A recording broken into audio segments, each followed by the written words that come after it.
Hello friends, எல்லாம் நல்லா இருக்கீங்களா? நாங்கள் வந்து வீடியோ பாட்டு பார்த்தீங்கன்னா கொஞ்சம் நாள் ஆயிடுச்சு ஃப்ரெண்ட்ஸ். இனிமேல் வந்து பார்த்தீங்கன்னா தொடர்ந்து வீடியோ போடுவோம். இன்றைக்கி வந்து பாப்பா வந்து ஸ்கூலில் வந்து பார்த்தீங்கன்னா ஆண்டு விழா வச்சுருக்காங்க. அதனால் தலைக்கு குளித்து எப்போ போல் நீட்டாக சீர்காய் போட்டு குளித்து சைடு நேர் எடுத்து சுருட்டி குத்தி விடு அப்படின்னு சொல்லிச்சுங்க. அதுக்கப்புறம் அதுக்கு பார்த்தீங்கன்னா மிஸ்ஸுக்கிட்ட பர்மிஷன் கேட்டுட்டேன். அதனால் அவங்க எதுவும் சொல்ல மாட்டாங்க. அதனால் குத்தி விடுமா அப்படின்னு சொல்லிச்சுங்க.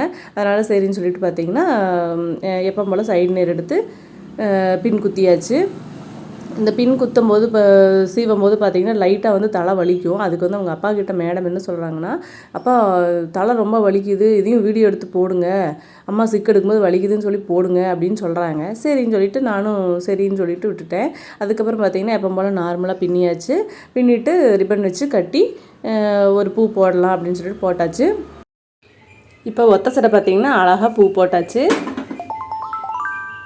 உங்கள் வீட்லேயும் இதே மாதிரி குழந்தைங்க வந்து ஏதாவது ஒன்று கம்ப்ளைண்ட் பண்ணிகிட்டே இருப்பாங்களான்னு சொல்லுங்கள், கீழே கமெண்ட் பண்ணுங்கள். அடுத்து வந்து பார்த்திங்கன்னா இன்னொரு சடை கட்டலாம்.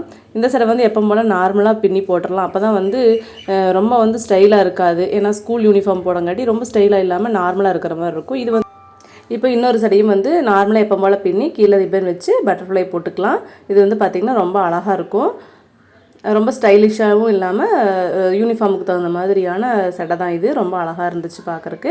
எங்கள் வீட்டில் வந்து பார்த்திங்கன்னா அரிசி சாப்பாடு வடித்த கஞ்சியில் வந்து முகம் கழுவுவாங்க தினமும். அப்போ தான் வந்து முகம் வந்து ஃப்ரெஷ்ஷாக இருக்கும்னு சொல்லிட்டு அது மாதிரி ஃபாலோ பண்ணிகிட்ருக்காங்க. இப்போ வந்து பார்த்திங்கன்னா ஸ்கூலுக்கு வந்து மேக்கப் பண்ணிவிட்டு கிளம்பிட்டாங்க. பாய்.